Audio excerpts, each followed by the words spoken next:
Cette croix me sera toujours chère. Elle est gloire et victoire pour moi. Et par elle, en la maison du Père, la couronne est offerte à ma foi. Et par elle, en la maison du Père, la couronne est offerte à ma foi.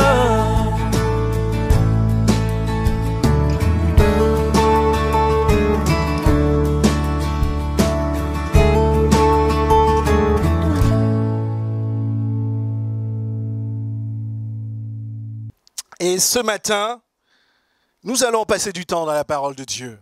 Nous allons nous faire du bien dans la parole de Dieu, parce que c'est à travers la parole de Dieu que notre foi grandit, que notre foi augmente. Et parfois nous venons le dos courbé, parfois nous venons avec la fatigue, et tu peux même venir avec la maladie. Et je veux te dire que c'est la parole de Dieu qui te redresse. C'est la parole de Dieu qui te guérit. C'est la parole de Dieu qui te donne encore plus de foi. Quand ta foi est faible, ça peut arriver à tout le monde. Alors, est-ce que nous pouvons nous arrêter un instant et nous allons demander la grâce de Dieu, que sa parole rentre dans nos cœurs. Jeunes et vieux, que vous connaissiez le Seigneur ou pas, ouvrez, levez vos mains et dites au Seigneur, permets à ce que mon cœur soit comme une porte ouverte, que rien ne m'empêche de recevoir ta parole. Prions le Seigneur, alléluia. Seigneur, nous te rendons grâce ce matin. Te bénissons encore, Seigneur, pour le Seigneur Jésus-Christ. Je te bénis, Seigneur, pour ta parole, Seigneur, qui est une semence éternelle, mon Père, mon Roi. Seigneur, je te bénis à cet instant. Que ce soit toi, Seigneur, mon Dieu, le grand semeur, Seigneur, ce matin. Je te prie, Seigneur, que nos cœurs soient, Seigneur, mon Père, mon Roi, des terres fertiles. Seigneur, pour recevoir ta parole. Seigneur, que nous puissions être transformés. Lorsqu'on vient, Seigneur, à ta rencontre, on ne peut pas être comme on était auparavant, Seigneur. Seigneur, tous ceux qui venaient vers toi étaient transformés, Seigneur. Les malades étaient guéris, Seigneur. Les aveugles, Seigneur, mon Dieu, qui ne voyaient pas, Seigneur, voyaient désormais. Et tu n'as point changé, Seigneur. Ceux qui marchaient dans le doute, l'incrédulité, Seigneur, à ta rencontre, Seigneur, mon Père, mon Roi. Seigneur, découvrait que tu es le grand Dieu, le Dieu d'amour, le Dieu qui pardonne nos péchés. Et Seigneur, je te prie ce matin, Seigneur, s'il y en a, Seigneur, mon Dieu, qui, Seigneur, encore hésite, Seigneur, mon Dieu, dans la foi, Seigneur, que tu permettes à ce que leur cœur soit ouvert. Tu brises, Seigneur, tout esprit d'incrédulité. Tu brises tout esprit de religion, Seigneur, mon Père, mon Roi. Et tu manifestes ta présence, Seigneur, ta grâce au milieu de nous. Seigneur, je veux te laisser toute la place. Seigneur, ce matin, nous voulons te laisser toute la place dans nos cœurs, dans nos pensées, Seigneur. Alléluia. Je chasse tout esprit de distraction, tout esprit, Seigneur, mon Dieu, de sommeil par le nom puissant du Seigneur Jésus-Christ. C'est vrai que nos yeux soient fixés sur toi. Seigneur, c'est ce que tu nous demandes ce matin. Fixé vers celui que nous attendons. Tu as dit que tu reviens bientôt. Je veux fixer mes yeux sur le Seigneur Jésus-Christ. En dehors de toi, Seigneur, nous n'avons aucun autre Dieu. Que toute la gloire te revienne. Par le nom de Jésus. Amen. Alléluia. Vous pouvez vous asseoir. Le titre de ce message, c'est « Mets Dieu à l'épreuve ». Et je voudrais préciser tout de suite, ce n'est pas tenter Dieu, ce n'est pas éprouver Dieu, parce que la Bible nous dit de ne pas tenter Dieu. Mais c'est plutôt rappeler à Dieu ses promesses. C'est plutôt rappeler à Dieu quels sont ses engagements pour toi. Si tu as accepté le Seigneur Jésus-Christ, la Bible nous dit que tu es devenu enfant de Dieu. Tous les plans, les projets de Dieu pour toi sont des plans de paix et de bonheur. Tu dois les rappeler à ton Dieu. C'est mets Dieu à l'épreuve. Donc pour cela, nous allons lire dans Malachie 3, verset 10. C'est un verset que vous connaissez, mais ça sera important de revenir sur le contexte de ce passage. Ce passage nous dit « Apportez à la maison du trésor quoi ? Toutes les dîmes, afin qu'il y ait de la nourriture dans ma maison. Mettez-moi de la sorte à l'épreuve, dit l'Éternel des armées. Mettez-moi de la sorte à l'épreuve, dit l'Éternel des armées. » C'est ça le titre de ce message. Et vous verrez, si je n'ouvre pas pour vous les écluses des cieux, et si je ne répands pas sur vous la bénédiction en abondance, pour vous, je ferai quoi? Je menacerai celui qui défore. Et peut-être que tu es là ce matin et que tu vis dans la crainte. Dieu te dit qu'il va menacer ton ennemi. Alléluia. Parce que tu lui appartiens. Il va menacer celui qui veut dévorer ta récolte. Et il dit ceci en plus, il ne vous détruira pas les fruits de la terre, et la vie ne sera pas stérile dans vos campagnes, dit l'Éternel des armées. Toutes les nations vous diront heureux, car vous serez un pays de délices, dit l'Éternel des armées. Amen. C'était dans Malachie 3, 10 à 12, je ne sais pas si je l'ai dit auparavant. J'aime ce passage parce que ce passage nous dit « Mets Dieu à l'épreuve ». Et je vous le disais, c'est « Rappelle à Dieu quelles sont tes promesses ». La Bible nous dit que ses promesses sont oui et amen. Quand Dieu te fait des promesses, il les accomplit parce qu'il est fidèle. Et tu dois connaître la parole de Dieu. Et je m'adresse aux jeunes, je m'adresse aux moins jeunes. Tu dois manger la parole de Dieu. Parce que c'est en rappelant à Dieu tes promesses. Tu sais ce que tu fais. Quand tu revendiques quelque chose à tes parents, tu dis « Papa, maman, tu m'avais dit ceci. Tu m'avais promis de me payer le permis. Tu m'avais promis de m'envoyer en vacances je ne sais pas où. » Tu rappelles tes promesses à ton père ou à ta mère parce que tu ne les avais pas oubliées. Dieu veut qu'on lui rappelle ses promesses. Et tu ne peux pas rappeler les promesses à Dieu si tu ne connais pas les promesses de Dieu. Et je t'encourage, passe du temps dans la parole de Dieu. Fais des promesses de Dieu, tes promesses à toi. Approprie-toi les promesses de Dieu parce que la Bible nous dit que ces promesses sont innombrables. Alléluia. C'est vrai que la plus grande promesse, c'est que nos noms sont écrits dans le livre de vie. Et quand Jésus-Christ reviendra, il prendra ceux qui lui appartiennent. Est-ce que tu appartiens au Seigneur Jésus-Christ? Si tu n'appartiens pas au Seigneur Jésus-Christ, je te dis ce matin, ne sors pas de cette pièce sans lui donner ta vie. Mets Dieu à l'épreuve. Et le contexte, c'est quoi en fait? C'est le prophète Malachie qui l'écrit, et c'était à l'époque de Néhémie, de Esdras. En fait, le peuple était en train de revenir d'exil, de Babylone. Et là, on avait un peuple qui avait certainement été marqué par la souffrance de l'exil. Parce qu'ils étaient à l'étranger, ils étaient maltraités. Alors, ils reviennent à Jérusalem. Et on a un peuple qui est découragé, qui est fatigué, qui est las. Qui ne croit plus en Dieu. Ça peut nous arriver, hein, que nous ayons une fatigue spirituelle. La Bible nous dit, quand vous lisez Malachie, que même les cultes étaient bafoués par les prêtres. Les prêtres, c'était les pasteurs à l'époque, n'est-ce pas? Les prêtres qui devaient annoncer la parole de Dieu, qui devaient parler de la sanctification, ils bafouaient les cultes. Ils en faisaient des cultes personnels ou des cultes à l'étranger. La Bible nous dit aux dieux étrangers. La Bible nous dit que même les offrandes étaient négligées. Le temps de l'offrande et les dîmes, ça fera une partie du message, c'est un temps sacré parce que les dîmes et les offrandes appartiennent à l'Éternel. Mais la Bible nous dit que plutôt que d'apporter ce qui était sanctifié, ce qui avait de plus pur, comme la loi le disait, Dieu, quand il a donné la loi à Moïse, il demandait d'apporter les animaux purs, les premiers-nés. Vous voyez tous ces passages-là. Au lieu de faire ça, ils amenaient des animaux malades. Ils fouillaient dans leur poche et puis ils ressortaient tous les petits centimes qui pouvaient se retrouver encore dans leur poche. Quand tu apportes ta dîme, c'est une dîme que tu as préparée déjà à l'avance. Alléluia. Quand tu apportes ton offrande au Seigneur, tu l'apportes parce que tu as dit, Seigneur, je veux être fidèle à ta parole. Et c'est une offrande sainte. Tu n'apportes pas ton superflu, mais tu apportes ce que tu as de plus cher. Vous êtes d'accord avec moi? Et donc c'était dans ce contexte-là. Et je peux vous dire que en fait, nous aussi, on peut traverser ce temps de découragement. Parce que la maladie était longue. Parce que ça fait longtemps que tu attends un travail.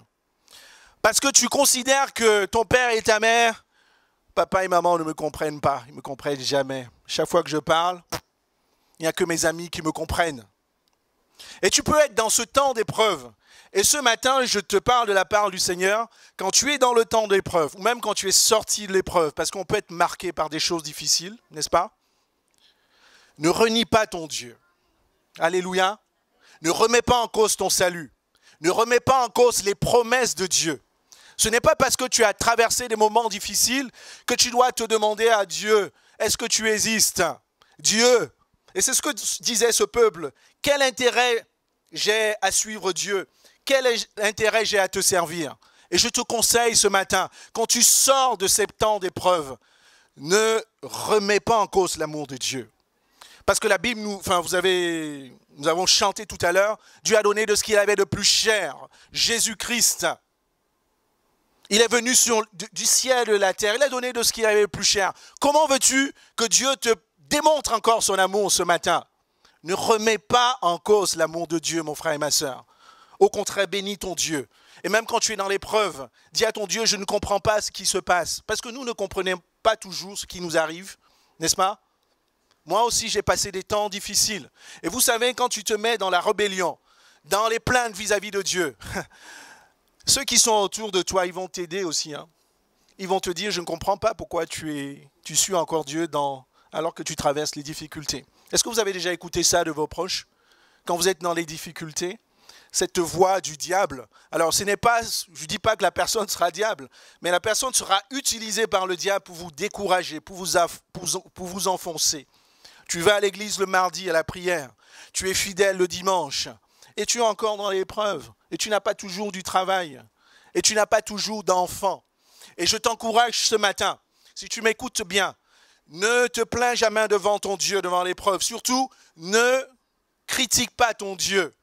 Dis-lui que tu es fidèle. Je ne comprends pas, Seigneur, mais tu es fidèle et tu ne changes pas. Vous êtes d'accord avec ça? Mais Dieu à l'épreuve. Avant d'arriver au cœur du sujet, je voulais vous partager 3 choses. Parce que le cœur du sujet, c'est mettre Dieu à l'épreuve. La première chose, c'est dans l'épreuve et la confusion, voilà, je l'ai dit, ne tombe pas dans la rébellion. Et ce que je voulais rajouter en plus, c'est que, en fait, il ne t'arrive jamais rien sans que Dieu ne soit au courant. La parole de Dieu nous dit ceci. Qui dira qu'une chose arrive sans que le Seigneur l'ait ordonné? C'est Lamentation 3, 37. C'est le prophète Jérémie. Alors, même si il t'arrive un accident, il t'arrive une maladie, ce n'est pas un fait du hasard. Quand tu es enfant de Dieu, si le Seigneur l'a permis, c'est qu'il a permis, il est souverain et tu comprendras après. Deuxième chose que je voulais te dire, c'est que, et ça tu le sais, c'est toute chose qui arrive en l'enfant de Dieu concourt à ton bien. C'est vrai que c'est très compliqué, je suis d'accord avec vous. Quand tu es au fond du fossé, quand tout va mal, de dire que ça concourt à ton bien, c'est difficile, c'est compliqué. Et moi aussi je suis passé par là. Mais appuyez-vous sur la parole de Dieu. Soyons comme des enfants, en fait, quand on lit la parole de Dieu, nous devons la croire intégralement. Parce que Dieu n'est pas un homme pour mentir. Quand il dit que toute chose concourt à ton bien, tu as raté ton examen, tu as raté ton brevet, tu as raté ton bac, tu as raté ton permis, mais tu es dans le plan de Dieu. Si du moins tu as une relation forte avec Dieu, Dieu est en train d'exécuter un plan pour toi. Je ne sais pas quel est ce plan-là. Peut-être que tu te morfonds en disant « Oh Dieu, où es-tu » etc. Je n'ai pas de réponse pour cela. Mais ce que je veux te dire ce matin, c'est que Dieu, quand il dit une chose, il l'accomplit. Non seulement il accomplit en son temps, mais il a tout pouvoir pour l'accomplir. Il y a des personnes qui ont passé le permis 10 fois et qui l'ont eu la 11e fois. Comment vous l'allez l'expliquer? Qu'est-ce que Dieu était en train de faire? C'est les seules personnes qui le savent. Ce qui s'est passé pendant ce temps-là, c'était galère, tu as payé beaucoup d'argent, mais tu as pleuré devant ton Dieu. Et j'espère que tu as compris pourquoi Dieu t'a donné le permis la 11e fois. Et pour ces choses, les enfants de Dieu ne devons pas être dans la honte. Dieu ne nous punit pas quand on est dans l'épreuve, mais il nous forme. Amen. Et j'ai envie de te rassurer aussi, Dieu ne va jamais t'abandonner. Ésaïe 49, 15 nous dit « Une femme oublie-t-elle l'enfant qu'elle allaite ? N'a-t-elle pas pitié du fruit de ses entrailles? Quand elle l'oublierait, moi, je ne t'oublierai point. » Peut-être tu as un papa, tu as une maman. Et Dieu, c'est lui qui a créé toutes ces choses-là. Et la parole de Dieu nous dit qu'une femme, elle n'oubliera jamais. Et Dieu est pareil. Dieu ne t'oubliera jamais. Je ne sais pas dans quelle situation tu te trouves, mais appuie-toi sur la parole de Dieu, même quand elle oublierait, quand ça peut arriver. La maman a porté un bébé 9 mois dans son ventre. Elle lui parlait depuis le 3e, 4e mois ou même 2e mois. Le bébé a grandi, etc. Mais il y a des mamans dans la vie qui peuvent abandonner leurs enfants. C'est inconcevable. Mais moi, j'ai déjà vu ça. Certainement vous. Mais Dieu te dit, même quand cela arriverait, même si ça arrive à la plus folle des mères, quelque chose d'incroyable, lui, il ne t'oubliera jamais. Alléluia.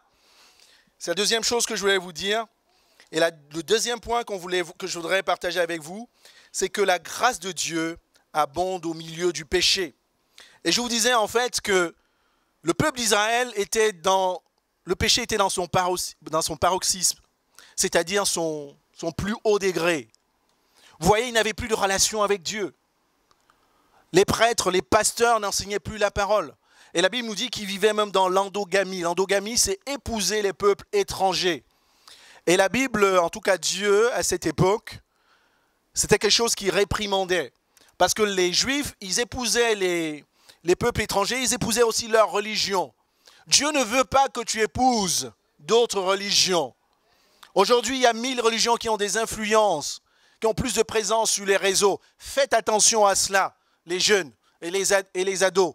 Quel que soit ce que vous entendez de ces religions-là, que c'est les religions où il y a de l'amour, c'est les religions où il y a du pardon, c'est les religions où il y a la communion, c'est extrêmement faux. Et vous devrez les critiquer. Et nous n'avons pas de religion. Nous avons une relation avec notre Dieu, Jésus-Christ, qui change les cœurs, qui fait de toi, avant, un homme qui ne savait pas aimer, mais un homme rempli d'amour. Une femme qui n'était pas patiente, mais une femme remplie de patience. Et la Bible nous dit que le grand amour, le plus grand commandement, c'est aimer Dieu de tout son cœur, de toute sa force. Et il y a une chose que je n'ai pas entendue dans aucune religion, pour faire écho à ce que le pasteur disait, c'est aimer ton prochain comme toi-même. Aimer ton prochain comme toi-même, même quand il est ton ennemi. Recherchez une religion où cela est dit. Et revenez partager. Je vous donne le défi, revenez partager avec nous. Aimer son prochain comme soi-même. Pourquoi je vous en parle, c'est que Dieu abonde au milieu du péché. Quand nous lisons dans Malachie au verset 7, on est toujours au chapitre 3, Dieu dit ceci. Donc dans ce contexte en fait de péché, il nous dit, depuis le temps de vos pères, vous êtes écartés de mes ordonnances. Vous ne les avez point observées. Mais on peut imaginer, quand Dieu dit ceci, on peut imaginer que Dieu envoie sa condamnation. Mais il dit par la suite, revenez à moi, et je reviendrai à vous, dit l'Éternel des armées. Et là, je te parle aussi à ton cœur. Peut-être que tu es dans ce temps d'épreuve, et peut-être que tu es même dans le péché. Dieu ne veut pas te repousser de lui. Il dit, reviens à moi, reviens mon fils, reviens ma fille telle que tu es, reviens à moi. Et permettez-moi de faire un clin d'œil par rapport aux Jeux Olympiques. Je vais commencer à vous poser une question. C'est qui votre meilleur athlète? N'ayez pas honte. Hein?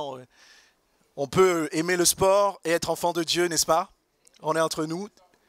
Teddy Riner, quelqu'un a dit les Africains.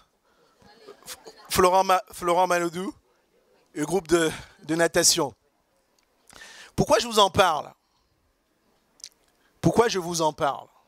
Parce que vous avez vu dans les réseaux, il y a eu une polémique, n'est-ce pas? Et c'est vrai, il y a beaucoup de chrétiens qui sont montés au créneau en disant il y a eu beaucoup d'actes blasphématoires. Et c'est vrai, il y a eu beaucoup d'actes blasphématoires. Et il fallait revoir la vidéo de la cérémonie d'ouverture et la revoir et la revoir. Et donc il y a eu des pétitions et ainsi de suite. Mais moi je dis c'est bien, c'est très bien de l'avoir fait. Mais moi je dis c'est pas suffisant. Pourquoi? Vous savez, ce n'est pas une chose nouvelle. À quoi devons-nous nous attendre à cette cérémonie d'ouverture? Que ce soit le pasteur Linderman qui est sur Trocadéro et dise la cérémonie d'ouverture des JO est ouverte, allez compétiter au nom de Jésus-Christ. Oui, c'est possible. Pourquoi vous me regardez avec ces yeux-là? C'est possible que cela arrive. Mais c'est possible si nous intercédons. Les enfants que nous sommes, nous ne devons pas rester uniquement dans la critique et pointer du doigt.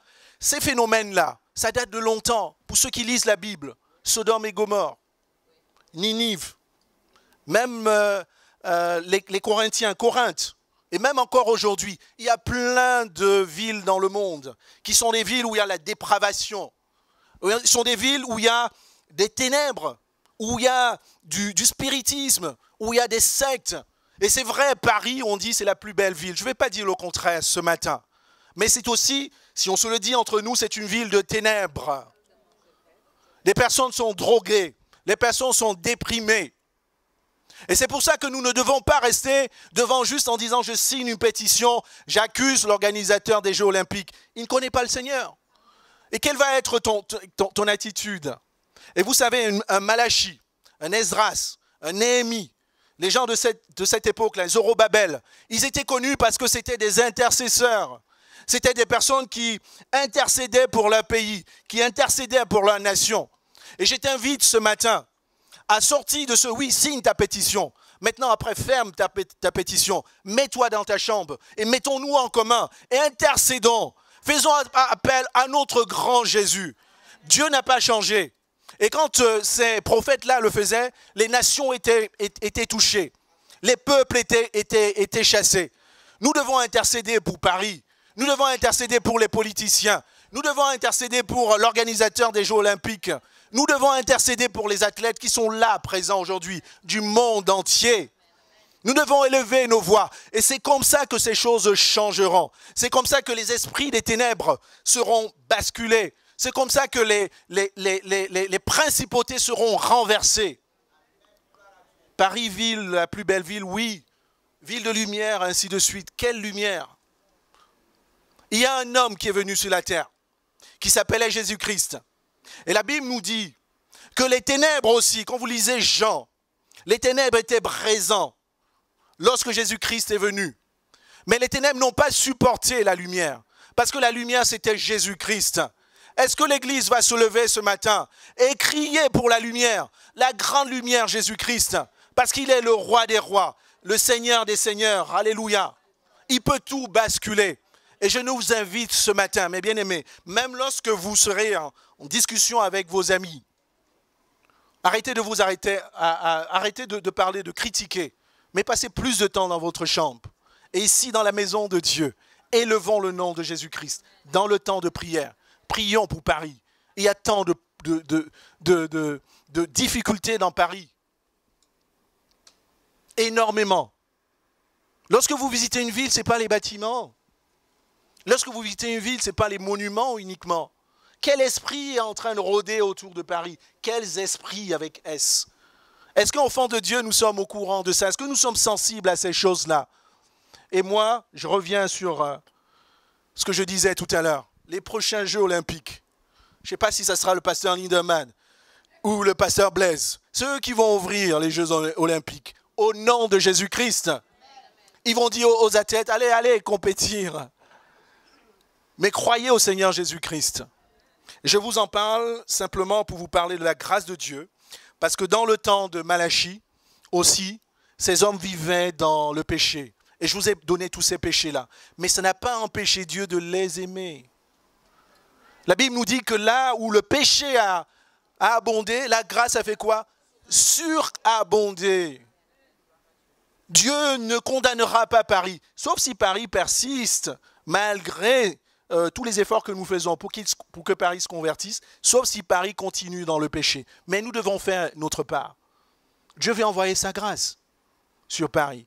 Et donc nous devons être des personnes, il faut aimer les athlètes, aimer les organisateurs, aimer même celui qui a, je ne sais pas comment il s'appelle, le responsable artistique là, des Jeux Olympiques. Voilà, cet homme-là, il faut l'aimer et prier pour lui. Vous voyez?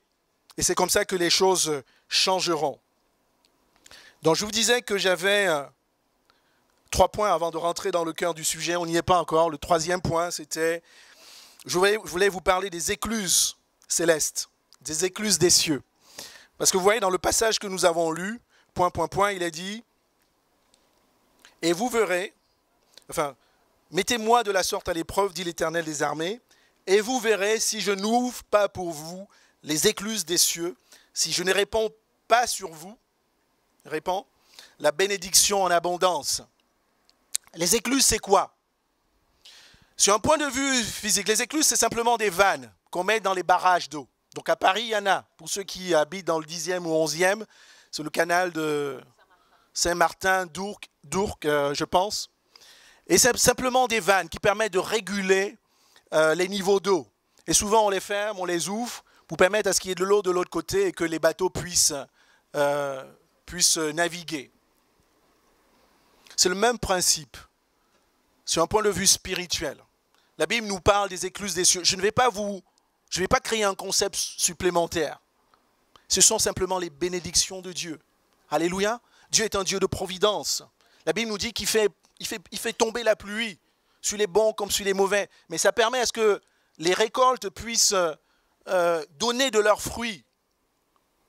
Dieu prend soin de nous, même à travers les anges. Il nous protège.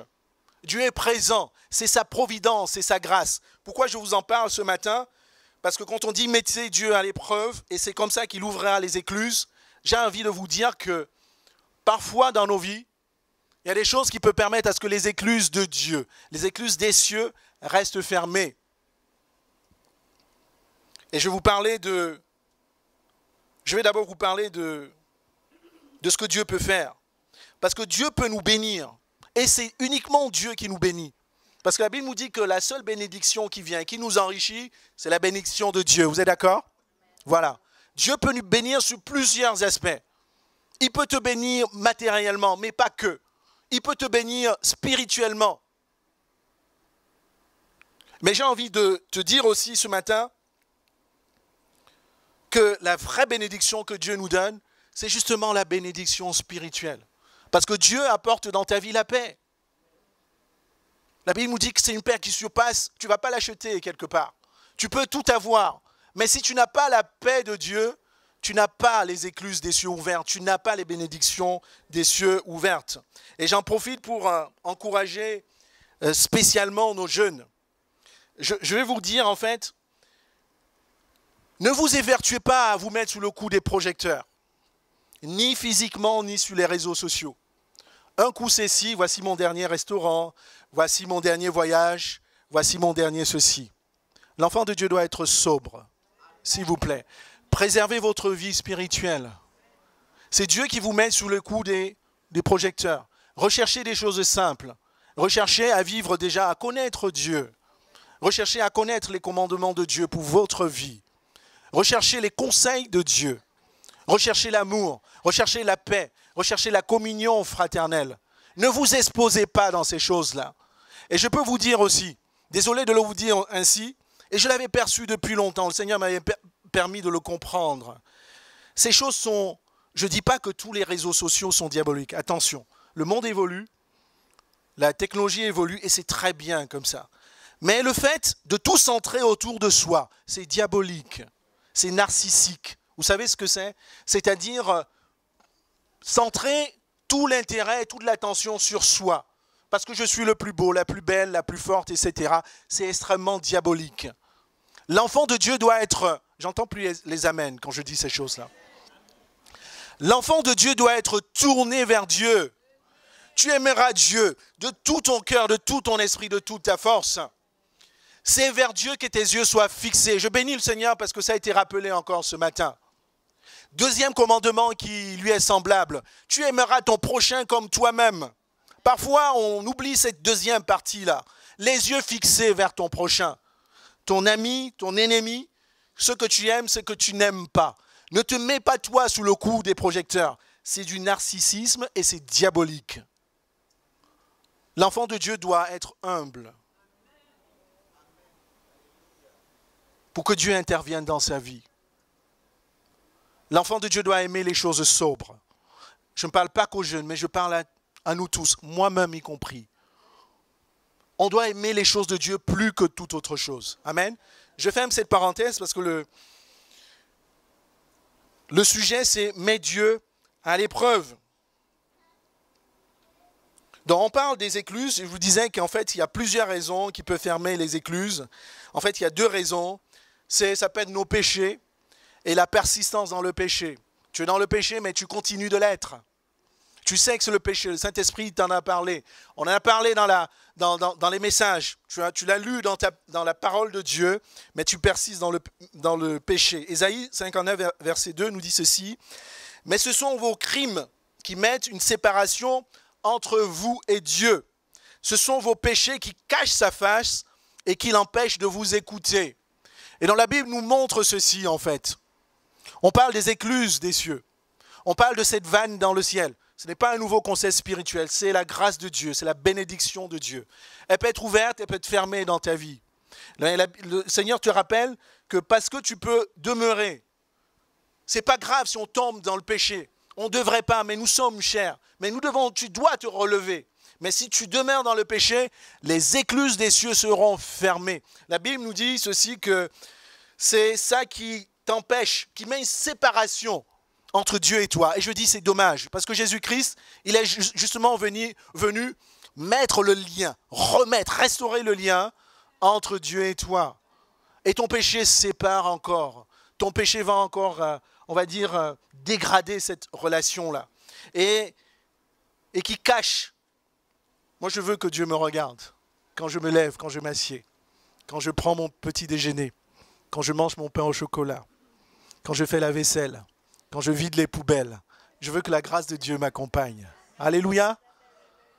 Je ne veux pas qu'il y ait de séparation entre Dieu et moi. Deuxième raison, c'est l'incrédulité. On parle de qu'est-ce qui peut nous fermer les écluses des cieux. C'est l'incrédulité, c'est le manque de foi. Donc parfois, ça nous arrive d'agir sans la foi, de prier sans la foi. Moi, ça m'est même déjà arrivé. Parce qu'on est fatigué, on est dans les automatismes, en fait.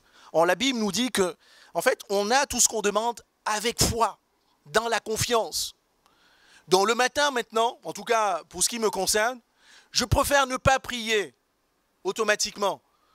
Et peut-être quand je suis plus calme, mais vraiment m'adresser à Dieu avec foi, en disant « Seigneur, merci déjà pour cette nouvelle journée. Merci parce que tu prépares mon terrain de la journée. Merci Seigneur parce que tu m'évites des incidents, tu m'évites des accidents. Merci Seigneur parce que mes projets, mes combats sont les tiens. » Mais vraiment, je le dis avec une grande foi, une grande confiance. De manière, même si la prière dit 10 secondes, que je sache que Dieu m'a écouté. Je vous ai dit, les écluses des cieux peuvent être fermées à cause de notre foi, pas un manque de foi précisément. Dieu peut te placer dans un cadre professionnel propice, mais parce que tu vas être impacté, parce que tes yeux voient, tes oreilles entendent, tu vas manquer de foi, tu vas te laisser influencer. Les écluses des cieux seront fermées. Dieu peut mettre de toi-même des personnes inconverties. La Bible, c'est vrai, nous parle de communion fraternelle, c'est vrai de demeurer entre frères et sœurs, mais c'est vrai, il faut avoir aussi, je parle aux jeunes, c'est pas mauvais d'avoir des amis qui ne sont pas chrétiens. On ne va pas rester entre nous, n'est-ce pas? Il faut aller vers ceux qui ne connaissent pas le Seigneur. Et il faut avoir des amis. Et donc, je vous en parle parce que Dieu peut mettre même un inconverti de tes côtés. Ce n'est pas parce qu'on est inconverti qu'on est mauvais de cœur. Il y a des inconvertis qui sont même très bons dans le cœur, plus bons que les chrétiens. On le dit avec humilité, parce que c'est la vérité. Mais parce que tu n'as pas de foi, parce que tu ne vois pas comment Dieu agit, et que tu vas dire, il est inconverti, ce qu'il dit, ça ne te sert à rien. Donc c'est un manque de foi, les écluses des cieux fermées. Bon, je ferme la parenthèse, je voulais parler des écluses des cieux. C'était pour rentrer dans un autre point c'est de mettre Dieu à l'épreuve.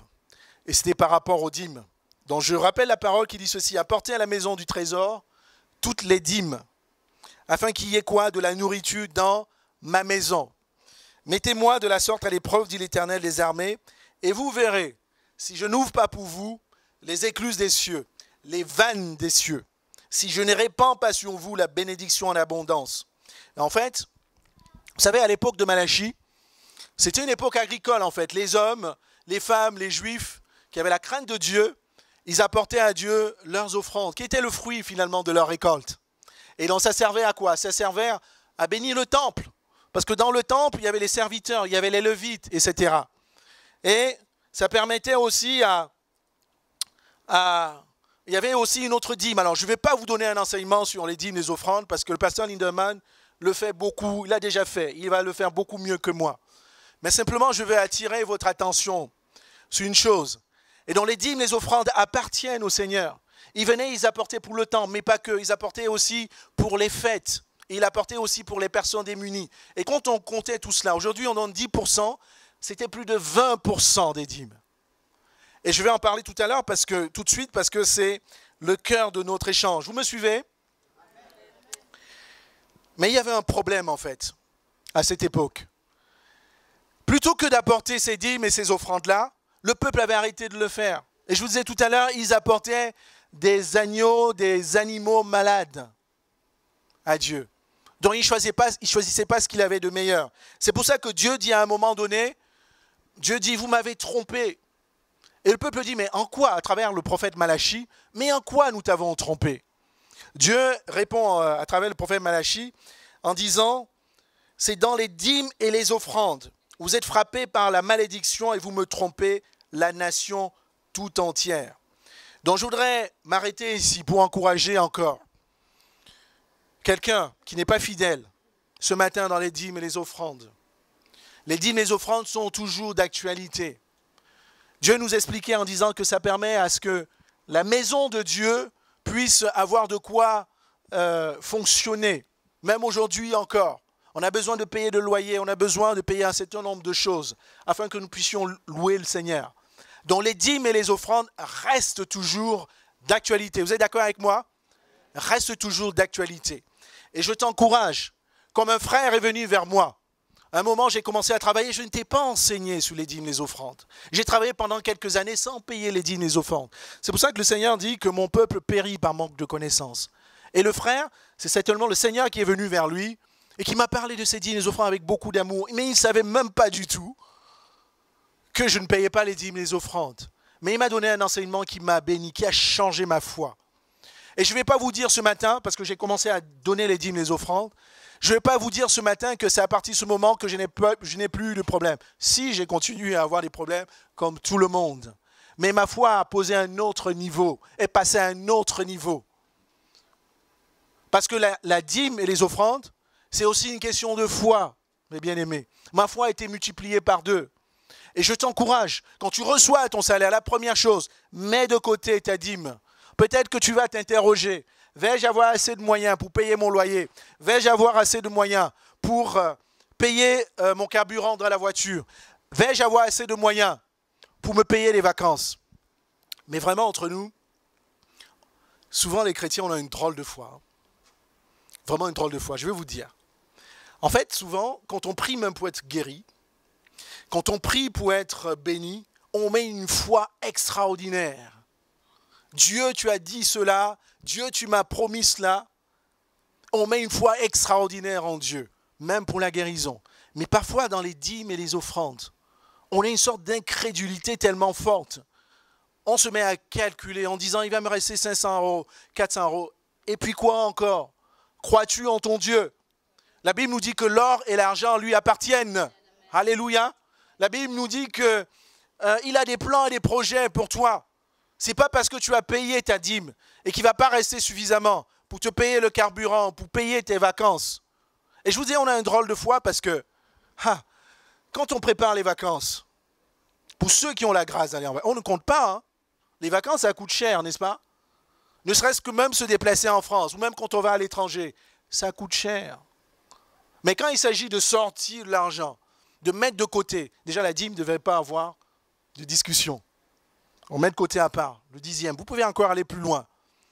On a vu, ça peut être le 20e de ton salaire. Et les offrandes, la Bible nous dit que chacun donne selon ce qui a été, l'apôtre Paul, là il dit comment, ce qui a été résolu dans son cœur.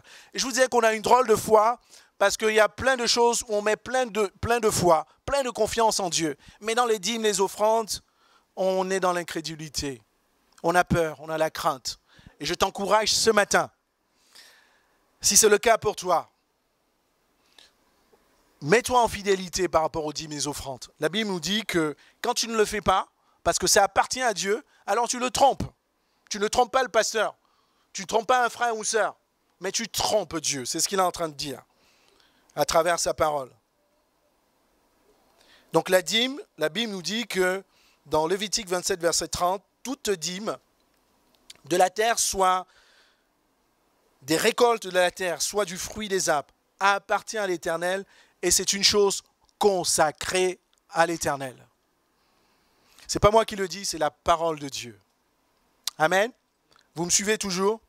Dis à ton voisin, mets Dieu à l'épreuve. Non, ne lui fais pas la grimace, parce que si tu fais la grimace, il va penser que ça vient de toi. Dis-lui, mon frère, mon bien-aimé, ma bien-aimée, mets Dieu à l'épreuve. Mets Dieu à l'épreuve. Et donc, je vous disais que la dîme, c'est une question d'obéissance. L'enfant de Dieu doit marcher dans l'obéissance. C'est une histoire aussi de reconnaissance. Tu dois reconnaître que c'est Dieu qui te bénit. Tu dois reconnaître que c'est Dieu qui te donne un stage, que c'est Dieu qui te donne un travail. Et en fait, quand tu donnes une dîme et offrandes, tu remets à Dieu ce qui lui appartient. Les dîmes et offrandes, c'est aussi la confiance. Et quand tu mets ta confiance en Dieu, tu n'es point dans la confusion. J'ai tellement de choses, tellement de témoignages où j'ai mis ma confiance en Dieu, où j'ai donné à Dieu tout ce que j'avais, même quand je ne travaillais pas. Et il m'a montré qu'il est fidèle et juste dans sa parole. Il est fidèle et juste dans sa parole. Donc la clé, une des clés des écluses des cieux de Dieu, c'est dans le domaine de la dîme, c'est vraiment de mettre Dieu à la première place. Et avançons en fait. Dieu t'invite donc à le mettre à l'épreuve. Et en fait, quand tu mets Dieu à l'épreuve, Dieu le dit aussi dans sa parole, dans Malachie 3, on va être précis puis on va le lire. La Bible nous dit qu'il y a tellement de bénédictions qui découlent quand il ouvre les écluses des cieux. La Bible nous dit qu'il répand sur toi sa bénédiction en abondance. Il dit, pour vous, je menacerai celui qui dévore. Il dit aussi, Dieu te protège contre tes ennemis. Et j'ai envie de te dire ce matin, tes ennemis ne sont pas humains. Tes ennemis sont spirituels. Donc ne te trompe pas, ni dans ta famille, ni dans ton travail. Ne mène pas les faux combats. Donc Dieu mettra de côté tes ennemis. Et il ne vous détruira pas les fruits de la terre. Et la vie ne sera pas stérile dans vos campagnes, dit l'Éternel des armées. Peut-être que tu travailles à ton compte. La Bible dit que tes projets seront bénis, seront productifs. Parce que tu auras mis Dieu à l'épreuve. Tu auras mis Dieu devant ses responsabilités. Tu auras mis Dieu devant son engagement vis-à-vis de toi. La Bible nous dit que toutes les nations vous diront comment? Heureux. C'est un pays de délices, dit l'Éternel des armées. La Bible nous dit que, en fait, nous sommes la lumière du monde. Tu seras réellement un témoin du monde. Si tu mets Dieu à l'épreuve, c'est-à-dire que si tu marches dans une confiance forte vis-à-vis de ton Dieu et que tu lui rappelles tes promesses, les autres verront, tes collègues le verront, tes camarades au lycée, au collège, ils verront que cet enfant, cette fille est différente. Parce que toutes les nations te diront heureuse. Ils vont te taquiner, ils vont t'attaquer, mais tu resteras toujours dans la paix de Dieu. Tu seras insulté, tu seras bousculé, mais tu resteras toujours dans la paix de Dieu. Parce que tu auras mis Dieu à l'épreuve. Tu sauras que c'est lui qui combat contre tes ennemis. Amen. Et il y a quelqu'un qui l'a compris en fait. Et j'ai envie de te dire, permettez-moi de dire que ce n'est pas uniquement par les dîmes et les offrandes que Dieu va ouvrir les écluses des cieux. Mais il y a plein d'autres domaines dans lesquels Dieu veut ouvrir les écluses des cieux. Il y a quelqu'un qui l'a compris. Vous connaissez l'histoire de Anne, non? La maman de Samuel. Tout le monde se moquait d'elle. Elle n'arrivait pas à avoir d'enfant. Même les hommes de Dieu n'avaient pas compris que Dieu était en train de travailler dans sa vie. Et je m'adresse à toi. Mets Dieu à l'épreuve. Peut-être que tes cousins, tes cousines, tes amis vont se moquer de toi en disant encore un chrétien, une chrétienne. Elle ne comprend rien de la vie. Un chrétien, il n'a rien compris. Il suit son Dieu, mais il est toujours en difficulté. Donc Anne était dans ce cas. Elle pleurait devant son Dieu. Est-ce que ça vous est arrivé de pleurer, de vous lamenter devant votre Dieu? Vous pouvez le faire, de vous mettre devant votre Dieu. N'allez pas pleurer et lamenter devant les amis. N'allez pas pleurer et lamenter dans les réseaux sociaux. Restez seul dans votre chambre. Pleurez devant votre Dieu. Mettrez-vous à genoux en disant « Seigneur, je ne comprends pas ce qui m'arrive, mais interviens parce que tu es mon Père, je suis ton enfant. Et je t'encourage encore. Le plus souvent, on parle beaucoup, même en tant que chrétien. Blablabla, blablabla, blablabla. On parle beaucoup aux amis. On parle beaucoup. C'est bien de se confier aux frères. Je ne dis pas que c'est mauvais. C'est bien, parce que c'est souvent nécessaire de prier ensemble. Mais on parle peu à Dieu. On parle peu à Dieu. Jésus-Christ, dans son enseignement, dans la prière, il a dit que quand tu veux prier, tu vas dans ta chambre, tu te le trouves devant le lieu secret. C'est où ton lieu secret? Est-ce que c'est tout le répertoire de ton téléphone? Tu passes des heures et des heures à raconter tes malheurs, à raconter tes difficultés. Est-ce que tu as passé des heures à dire à ton Dieu, je suis en difficulté? Qui va te sortir de ces difficultés? C'est l'oreille attentive de ton ami, de ta cousine? C'est Dieu qui va te sortir de cette difficulté. Jérémie l'avait compris, Malachie avait compris, les hommes de Dieu l'avaient compris. Tu dois passer du temps devant ton Dieu, avec ton Dieu, en lui disant, Seigneur, je ne comprends pas. Tu pleures, même devant l'injustice. Si tu as 1 heure de temps pour te plaindre, ou pour faire part de tes griefs à Dieu, fais 10 minutes avec qui tu veux, mais fais la plupart de ton temps avec ton Dieu. C'est lui seul qui pourra te sortir de tes difficultés. Amen. Anne l'avait compris. Dans 1 Samuel 1, verset 11, elle a dit, écoutez-moi ceci. On a dit, mettez Dieu à l'épreuve. C'est pour ça que je vous dis, il faut connaître la parole de Dieu. Il faut passer du temps avec Dieu. Elle a dit ceci, elle fit un vœu suivant. Dans ses larmes, elle était seule. Elle a dit, Éternel Seigneur des armées célestes, si tu veux bien considérer la misère de ta servante, parce que souvent on est dans la misère. La misère, c'est la difficulté. Et si tu interviens en ma faveur, si tu ne délaisses pas ta servante, si tu ne donnes pas un fils, alors je te le consacrerai pour toute sa vie. Et si tu me donnes un fils, précisément, et si tu me donnes un fils, alors je le consacrerai toute ma vie. Est-ce que vous avez compté le nombre de si? Elle a dit combien de fois si? 4 fois si. Elle a dit ceci, si tu veux bien considérer, si tu interviens, si tu ne délaisses pas ta servante, et si tu me donnes un fils. Et vous connaissez l'histoire, alléluia. Et Dieu, dans sa grâce, lui a donné un fils qui s'appelle Samuel, qui était le premier juge d'Israël, alléluia. N'est-on pas devant un Dieu merveilleux, alléluia. Est-ce que tu veux donner aussi tes si au Seigneur? Dis à ton voisin, je veux donner mes si au Seigneur. Dis-le à ton voisin, je vais donner mes si au Seigneur. Je vais donner 3 si au Seigneur. Je vais donner 4 si au Seigneur. Il n'y a pas de limite par rapport à cela. Dieu veut que tu lui donnes des si. Et si, Seigneur, tu me donnes un travail? Et si, Seigneur, évidemment, je ne vous demande pas de demander tout ce que votre chair veut. La Bible nous dit que nous devons prier avec l'Esprit de Dieu, n'est-ce pas? Tout ce que tu demandes, tous les si que tu demanderas à Dieu, il te les accordera. Et moi, je bénis le Seigneur parce qu'elle a eu un bel enfant, Samuel, consacré à Dieu. Et elle a réellement fait ce qu'elle avait promis à Dieu. Dieu nous fait des promesses, n'est-ce pas? Parfois, on fait des engagements vis-à-vis de Dieu.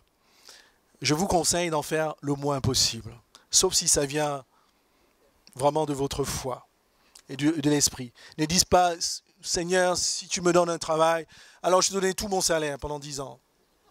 Oui, c'est possible, et Dieu, oui. Ne dites pas, Seigneur, si tu me donnes un travail, alors faites cet engagement si vraiment vous êtes conduit par le Saint-Esprit. Anne, elle a été fidèle par rapport à son engagement, parce que ça venait de son cœur, de ses tripes. Ça venait de sa grande foi. Elle a mis Dieu à l'épreuve. Elle a mis Dieu à l'épreuve. Et ce matin, le titre du message, c'est « Mets Dieu à l'épreuve ». Alors je t'invite, c'est vraiment, je vous ai dit, au-delà de la dîme et les offrandes, Dieu veut qu'on le mette à l'épreuve dans tous les domaines. Je ne sais pas quel est le domaine où tu as un défi en ce moment-là, à cet instant, ou pendant cette période.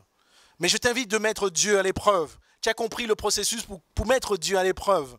lui rappeler ses promesses, lui rappeler son engagement. Tu connais sa parole. Il a dit que même si une femme oublierait ses enfants, lui, il ne t'oubliera jamais. Jésus-Christ a dit, je serai avec vous tous les jours jusqu'à la fin du monde. Dieu a dit, celui qui est en moi, il est plus grand, plus fort que celui qui est dans le monde. Toute la parole de Dieu n'est que promesse pour toi. Et peut-être que tu attends un travail depuis longtemps. Moi, ça m'est aussi arrivé. Mets Dieu à l'épreuve et tu verras que les écluses des cieux vont s'ouvrir. Peut-être que tu as une maladie déclarée par les médecins. Et donc, où les médecins ont donné une décision tranchante en disant ça ne va jamais marcher. Mets Dieu à l'épreuve. Mets Dieu à l'épreuve, mon frère et ma sœur. Peut-être que tu as une difficulté financière et que tu n'as pas de visibilité de comment ça va se passer. Aujourd'hui, je veux vraiment nous encourager à mettre Dieu à l'épreuve. Parce que ce qu'il déclare, il a la capacité de l'accomplir. Alléluia. Et vous verrez comment, si je n'ouvre pas les écluses des cieux. Et vous verrez, si je n'ouvre pas les écluses des cieux. Dieu l'a dit aux Juifs qui avaient abandonné, qui étaient fatigués. Et tu peux être fatigué aussi. Parce que ça fait longtemps que tu as demandé quelque chose au Seigneur. Mais il n'est jamais aussi tard pour Dieu. Il n'est jamais tard pour Dieu. Alléluia. Maintenant que tu as compris ce message, ce soir quand tu rentres chez toi, mets Dieu à l'épreuve. Rappelle-lui ses promesses pour toi. Quel que soit le sujet, fais-le avec une grande foi. Et Dieu sera fidèle. Alléluia. Vous êtes d'accord avec cela? Est-ce que nous pouvons nous tenir ce matin debout et nous allons prier? Tu recherches un travail, tu as même des difficultés relationnelles. Genoux vieux, tenons-nous debout et nous allons prier ensemble. Et tu vas fermer tes yeux. Alléluia. Apportez dans ma maison toutes les dîmes et les offrandes. Et vous verrez, si je n'ouvre pas pour vous les écluses des cieux, je déverserai sur vous des bénédictions abondantes. Si tu le crois ce matin, lève ta main et fais ce signe comme ça. Ce n'est pas moi qui vais lever ta main. Lève ta main en signe de foi et de confiance en Dieu. Alléluia. Fais-lui un signe comme ça, en disant « Oh mon Dieu ou mon Père, je crois en toi, je te rappelle mes promesses, je te mets à l'épreuve. » La chose qui changera, qui arrivera dans ta vie, c'est le fait que tu l'aies fait avec foi. Ce n'est pas le fait que nous allons prier ensemble, mais c'est le fait que tu l'aies fait avec foi. Quelles que soient tes épreuves, quel que soit ton défi, quels que soient tes projets, lève ta main. Mets Dieu à l'épreuve, donne-lui les si qui viennent de ton cœur, conduits par ton Saint-Esprit. Alléluia. Et ensemble, prions le Seigneur. Élevons nos voix tous ensemble. Prions le Seigneur. Alléluia. Prions le Seigneur. Seigneur, nous te rendons grâce. Alléluia, ce matin. Je te bénis, Seigneur, de tout mon cœur, de ce que, Seigneur, ta parole est vraie. Et je veux m'arrêter, Seigneur, mon Dieu, pour ma part. Seigneur, tu m'as déjà montré, Seigneur, combien, Seigneur, ta parole est si vraie, et combien tu es fidèle, et combien, Seigneur, mon Dieu, tu es puissant. Et Seigneur, ce matin, moi aussi, je lève mes mains, Seigneur, mon Dieu, vers toi. Seigneur, je veux te mettre, Seigneur, mon Dieu, devant tes promesses, devant, Seigneur, mon Dieu, ta parole. Seigneur Jésus, en partant, tu as dit, je ne vous abandonnerai point. Je serai avec vous tous les jours jusqu'à la fin du monde. Seigneur, je te demande une seule chose, Seigneur, que tu habites mon cœur chaque jour, Seigneur, et que je te sois toujours fidèle, éternel, mon Père, mon Roi. Seigneur, je te bénis aussi, Seigneur, pour mes frères et sœurs. Seigneur, ceux qui ont été, Seigneur, mon Dieu, écorchés par la vie. Ceux qui ont été, Seigneur, mon Dieu, déçus, Seigneur, par la vie. Ceux qui passent par le feu, Seigneur, mon Dieu, de la maladie ce matin. Tu leur demandes à chacun, Seigneur, de te mettre à l'épreuve. Parce que tu veux ouvrir les écluses, Seigneur, mon Dieu, des cieux. Seigneur, tu veux envoyer ta bénédiction en abondance. Tu veux envoyer ta pluie, Seigneur, mon Dieu, sur la vie, sur nos vies, Seigneur. Seigneur, tu veux ouvrir les portes fermées, Seigneur. Tu veux, Seigneur, mon Dieu, déchaîner, Seigneur, mon Dieu, toute chaîne dans la vie, Seigneur, de tes enfants. Alléluia. Seigneur, notre prière, c'est que les vannes du ciel soient ouvertes, éternel, mon Père, mon Roi. Parce que tu es un Dieu fidèle et nous voulons nous accrocher à toi. Rien n'est impossible à toi, pour toi, Seigneur. Seigneur, Anne, Seigneur, tout le monde autour d'elle se moquait d'elle, Éternel. Elle a mis sa confiance en toi. Elle a, Seigneur mon Dieu, elle t'a mis à l'épreuve. Et tu es intervenu comme étant son grand Dieu. Seigneur, tu n'as point changé. Et je te prie, Seigneur, pour celui qui n'a pas ouvert sa bouche ce matin et qui se dit, mon projet est très grand, ma souffrance est très grande. Seigneur, je te prie que tu lui donnes la force, Seigneur, de comprendre ta parole, de comprendre tes promesses qui sont oui et amen. Et que tu permettes ce matin, Seigneur, que vraiment que cette personne te mette à l'épreuve. Et nous voulons revenir, Seigneur, en ce lieu, comme Anne a fait, Seigneur. Seigneur, elle est revenue avec Samuel. Elle a présenté au temple. Elle a, Seigneur mon Dieu, présenté Samuel à Élie. Elle a consacré Samuel à son service. Seigneur, je te bénis parce que nous reviendrons ici. Seigneur, chacun pour sa part.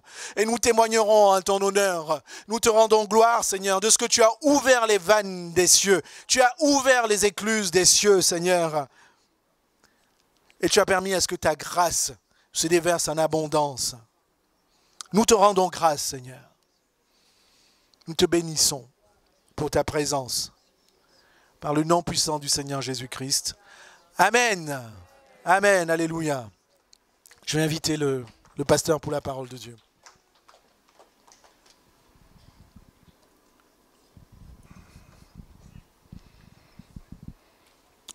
Si vous avez besoin d'un miracle dans votre vie, peut-être que vous êtes malade, peut-être que vous avez besoin de prière pour avoir la force d'abandonner une habitude mauvaise.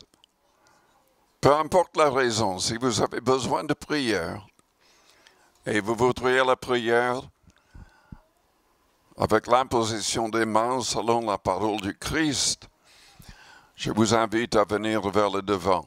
Levons-nous de nouveau pour que les gens qui veulent venir puissent venir. Venez avec foi. C'est le Seigneur qui guérit. Nous ne faisons que de lui obéir en imposant les mains. Et tout est possible à celui qui croit en lui, qu'il invoque en tant que Seigneur. La Bible déclare que par ses meurtrissures, nous sommes guéris. Il a payé le prix. À nous de recevoir par la foi, sans douter. Si vous croyez, élevez vos mains vers le Seigneur. Élevez vos mains vers le Seigneur. Et recevez par la foi. Je demanderai au pasteur Amago, je demanderai à notre frère qui vient de prêcher, simplement de passer et de vous imposer les mains. Je vais passer aussi. C'est par la foi que nous recevons de la part du Seigneur. Étendez vos mains vers les personnes devant. Prions les uns pour les autres. Que tous soient aidés miraculeusement, financièrement, physiquement, spirituellement, et que leur famille soit bénie, que leurs enfants soient sauvés et délivrés. Au nom du Seigneur Jésus-Christ. Amen. Élevons nos voix ensemble et remercions le Seigneur en avance par la foi.